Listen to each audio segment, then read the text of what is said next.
नमस्कार दोस्तों पिछले कुछ दिनों से आई एम श्योर आप लगातार कर्नाटका और तमिलनाडु के बीच में विवाद सुन रहे होंगे नदी को लेकर।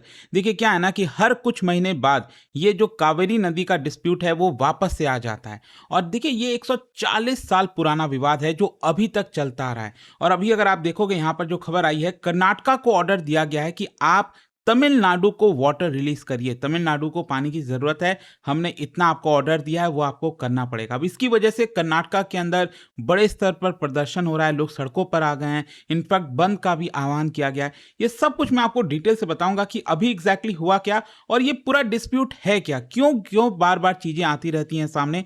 चलिए शुरुआत करते हैं, लेकिन उससे पहले आप सबको बता दूं, आप में से जो भी लोग यूपीएससी की तैयारी कर रहे हैं, स्टडी आईक्यू के साथ जुड़ सकते हैं, जहां पर आपको प्रीलिम से लेकर इंटरव्यू तक कंप्लीट जो प्रिपरेशन होती है वो कराया जाता है। इसके अंदर मेंटरशिप, टेस्ट सीरीज, बहुत सारे फीचर्स हैं। अगर आपको और जानकारी चाहिए, ये फोन नंबर दिया है, इस पे कॉल कर सकते हैं, यूज कर सकते हैं कोड अंकित लाइव मैक्सिमम डिस्काउंट के लिए। चलिए शुरुआत करते हैं। सबसे पहले देखते हैं कि अभी हुआ क्या है। देखिए, कावेरी वाटर मैनेजमेंट अथॉरिटी, इन्होंने यहाँ पर जो रिकमेंडेशन था कावेरी वाटर रेगुलेशन कमिटी का, उसको अपहेल्ड किया। डोंट वरी, मैं आपको इन दोनों के बारे में आगे बताऊंगा कि ये हैं क्या। बेसिकली यहां पर ये बोला गया है कर्नाटका को कि आपको 3500 क्यूसेक ऑफ कावेरी वाटर हर दिन अगले 15 दिनों के लिए तमिलनाडु को रिलीज करना होगा। क्यूसेक का मतलब होता है क्यूबिक फीट पर सेकेंड। बेसिकली जो रिवर का डिस्चार्ज है ना, उसको मेजर करने का तरीका है। बेसिकली अगर मैं आपको कहूं 1 क्यूसेक, तो इसका मतलब है 1 cubic foot of water flowing every second. तो यहां पर कर्नाटका को यह बोला गया है कि आप अगले 15 दिन तक 3500 क्यूसेक ऑफ कावेरी वाटर ये आप तमिलनाडु को रिलीज करोगे। अच्छा, ये कावेरी नदी इतनी इंपॉर्टेंट क्यों हो जाती है? देखो, इसको गंगा ऑफ साउथ इंडिया भी कहा जाता है और इसका ओरिजिन बेसिकली कर्नाटका में ही, यहां पर आप देख रहे हो ना, ताल कावेरी, वहां से ये स्टार्ट होता है और ये अल्टीमेटली बे ऑफ बंगाल में जाकर गिरता है। 800 किलोमीटर टोटल इसका लेंथ आपको देखने को मिलेगा। और इसका जो बेसिन एरिया है, बेसिन मतलब जितनी भी ट्रिब्यूटरीज आप देख रहे हो, नॉर्थ साउथ हर जगह यहां से जो आ रही हैं, तो इसका टोटल एरिया आप देखोगे तो 81,000 स्क्वायर किलोमीटर है। और इसका पूरा का पूरा जो बेसिन अगर आप देखिए तो ये 4 जगहों में फैला हुआ है। एक तो कर्नाटका, तमिलनाडु तो है ही है, फिर इसके अलावा केरला और पुडुचेरी। तो ये आपको ध्यान रखना है अपने एग्जाम पर्सपेक्टिव से। लेकिन इंपॉर्टेंट ये है कि ये जो नदी है 4 करोड़ लोगों को सपोर्ट करती है। It is one of India's most fertile agricultural regions.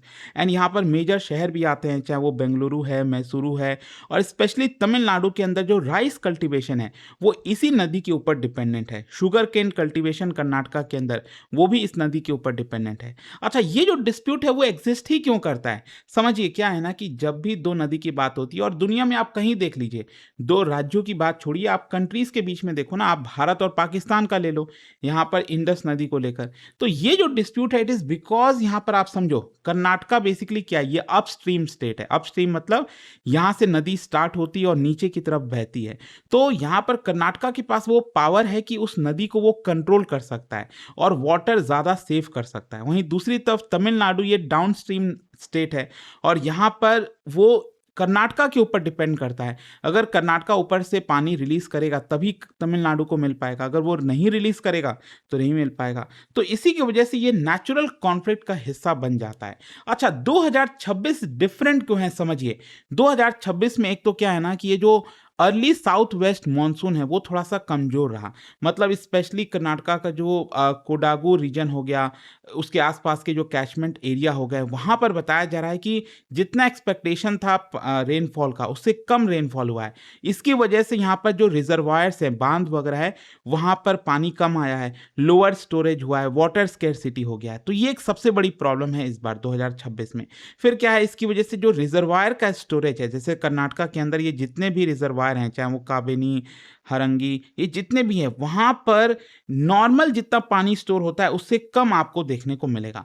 फिर इसके अलावा क्रॉप सीजन, तमिलनाडु में इस समय पैडी सीजन चल रहा है और जुलाई से अगस्त अगर आप देखोगे तो वो कावेरी नदी के पानी पर ही डिपेंडेंट है। और राइस कल्टीवेशन में आप सब जानते ही हो कितना सारा पानी यूज होता है।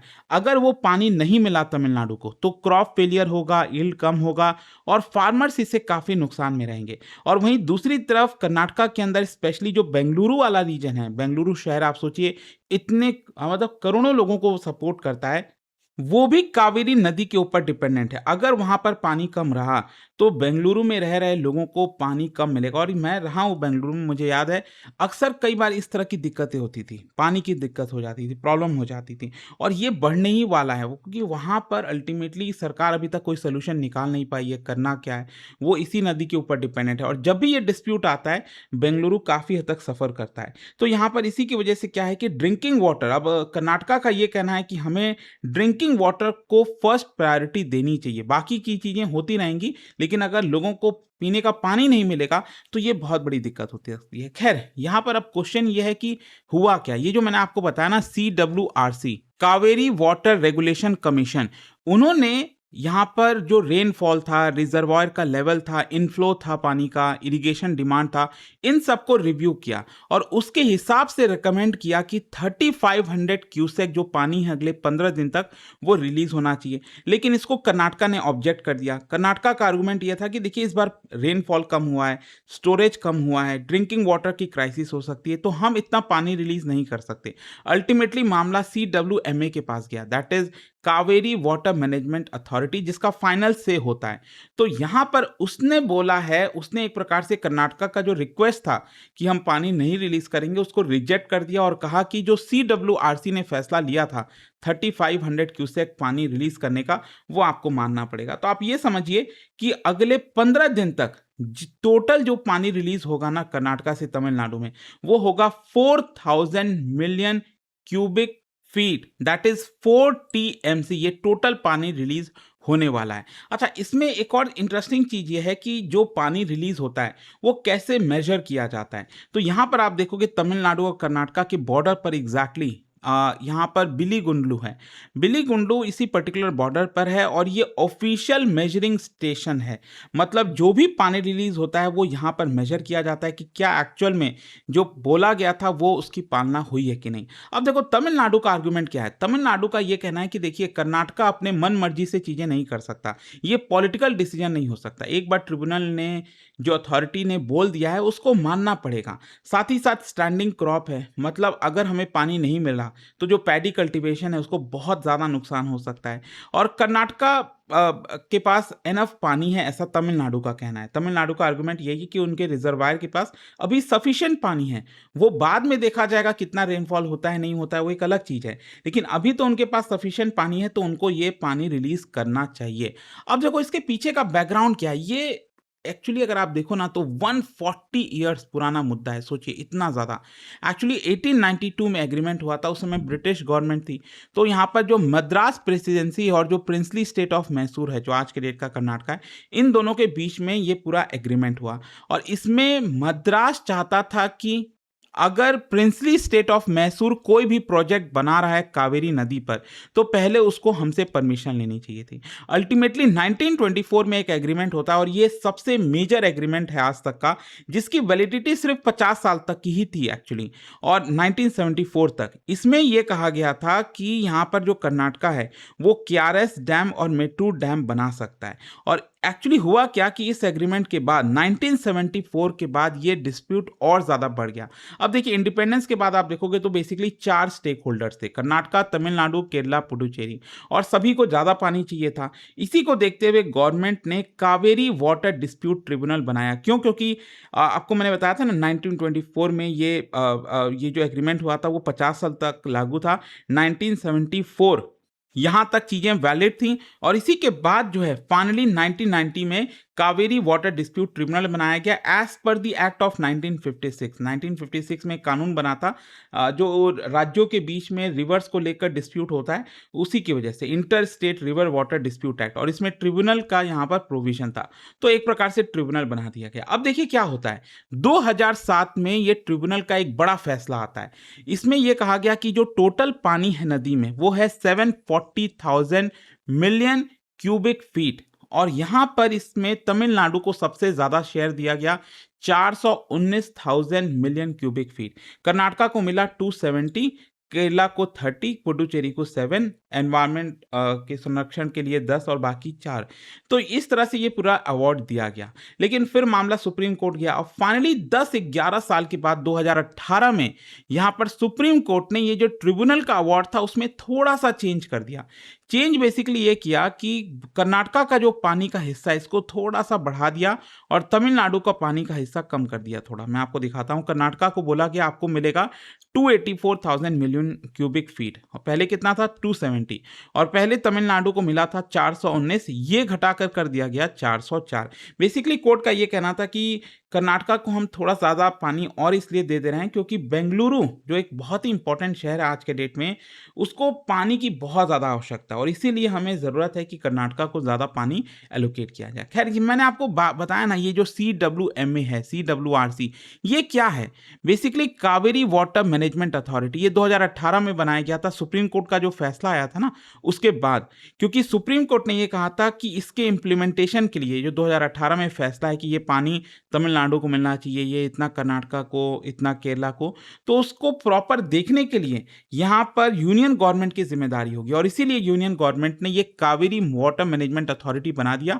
और इसका मेन काम यही था कि जो रिजर्वायर का ऑपरेशन है उसको देखा जाए, सुप्रीम कोर्ट का जजमेंट इंप्लीमेंट किया जाए, मॉनिटर किया जाए जो भी पानी रिलीज हो रहा है, बाइंडिंग डायरेक्शन इशू किए जाएं, ये सारी चीजें थी। और इसी के अंडर में आता है CWRC, Kaveri water regulation commission, और ये बेसिकली एक टेक्निकल बॉडी है जो कि इसी CWMA के अंदर काम करती है। इसका मेन काम है रेनफॉल जो है उसकी एनालिसिस करना, पानी का जो इनफ्लो है उसका एस्टिमेट करना, रिजर्वायर को मॉनिटर करना। लेकिन ध्यान रखिएगा, CWMA जो भी ये फैसला सुनाती है वही यहाँ पर फाइनली मानना पड़ता है। लेकिन देखो क्या है ना कि ये जो डिस्प्यूट है वो बहुत ज़्यादा डिफिकल्ट है, इतना आसान है नहीं, क्योंकि एक तो समझिए कि दोनों एग्रीकल्चरल स्टेट हैं, मतलब दोनों में एग्रीकल्चर है बढ़ चढ़ कर, तो यहाँ पर इसकी वजह से, और स्पेशली राइस दोनों में जगहों पर होता है, वाटर इंटेंसिव है, तो दोनों को पानी की आवश्यकता है।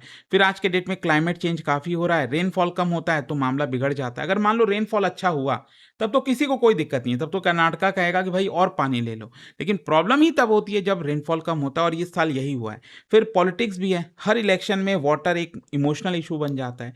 पॉपुलेशन की ग्रोथ भी हो रही है, स्पेशली बेंगलुरु जैसे शहर में लगातार इंक्रीज हो रहा है पॉपुलेशन, तो वाटर की डिमांड भी बढ़ेगी। और यहाँ पर डिस्ट्रेस कोई फॉर्मूला अभी तक एक्सेप्टेड है नहीं कि रेनफॉल कम हुआ तो एक्चुअल में होगा क्या। खैर, यहाँ पर एक और चीज मैं आपको बताता हूँ, एक प्रोजेक्ट है जिसको लेकर डिस्प्यूट चल रहा है, दैट इज मेघदत्तु प्रोजेक्ट। मेघदत्तु प्रोजेक्ट बनाया जा रहा है, अगेन ये आप देखोगे तो यहाँ पर तमिलनाडु और कर्नाटका का बॉर्डर है, यहीं पर एग्जैक्टली ये बनाया जा रहा है। कर्नाटका का कहना है कि हम इस रिजर्वायर को बनाना चाहते हैं ताकि बेंगलुरु को अच्छे से पानी सप्लाई हो सके, जो रिवर का फ्लो है वो और ज़्यादा बेहतर तरीके से हो सके, हम पानी को रोकेंगे नहीं। लेकिन तमिलनाडु का कहना है कि जो रिजर्वायर है इसकी वजह से कर्नाटका को और पावर मिल जाएगी और यहाँ पर जो हमारे जैसे राज्य हैं उनको काफ़ी नुकसान होगा। तो that is why Mekedatu again Karnataka और तमिलनाडु के बीच में एक बहुत बड़ा फ्लैश पॉइंट बना हुआ है। खैर, ये सारी चीज़ों को देखते हुए आप देखोगे तो कर्नाटका में प्रोटेस्ट इरप्ट हो गया है, बहुत सारे जो प्रो कर्नाटका जो ऑर्गेनाइजेशंस हैं वो सड़कों पर आ चुके हैं। इनफैक्ट मैं आपको बता दूं तो 13 अगस्त को एक बड़ा बंद का ऐलान किया गया है और इसी की वजह से कर्नाटका जो गवर्नमेंट है वो यहाँ पर पूरी निगाहें रखी हुई है, उनके द्वारा कैबिनेट की कमेटी बुलाई गई है कि एग्जैक्टली अब इसको लेकर करना क्या है। लेकिन आप देखोगे तो यहाँ पर जब भी इस तरह के डिस्प्यूट होते हैं तो आर्ट ये सबको बहुत नुकसान होता है। अब देखिए कर्नाटका में जो अब विजय, तो आप सब जानते हैं कि एक्टर विजय जो अब चीफ मिनिस्टर बन चुके हैं तमिलनाडु के, उनका जो अभी मूवी आया जन नायगन, वो कर्नाटका के थिएटर्स में कैंसिल किए जा रहे हैं। तो ये सब सारी चीज़ें चल रही हैं, बट आई होप इस वीडियो के तहत आपको पूरा जो मामला था वो अच्छे से समझ में आ गया होगा। और जाने से पहले एक बहुत ही इंटरेस्टिंग क्वेश्चन, क्या आप बता सकते हो इनमें से कौन सी नदी है जो केरला में ओरिजिनेट होती है and but is at the centre of inter state water dispute. मतलब उसका एक डिस्प्यूट चल रहा है, इंटर स्टेट वाटर डिस्प्यूट। ये केरला में नदी स्टार्ट होती है, ओरिजिनेट होती है, ये आपको नाम बताना है। और उसका जो राइट आंसर है आप सब जानते हैं, मेरे इंस्टाग्राम पर तो मिलेगा ही, वहां पर अगर आप नहीं हो कोई बात नहीं, टेलीग्राम चले सकते हैं इसका सही उत्तर। और दोस्तों जैसा मैंने आपको बताया, अगर आप यूपीएससी की तैयारी कर रहे हैं, स्टडी आईक्यू के साथ जुड़िए। यहाँ पर कंप्लीट जो प्रिपरेशन होती है ना वो हम कराते हैं, प्रीलिम से लेकर इंटरव्यू, इसके अंदर टेस्ट सीरीज, मेंटरशिप, बहुत सारे फीचर्स हैं। और जानकारी चाहिए, ये फोन नंबर दिया है, इस पर कॉल करिए, यूज करिए कोड अंकित लाइव, मैक्सिमम डिस्काउंट के लिए। स्टडी IQ IAS, आपका सिलेक्शन हमारा मिशन।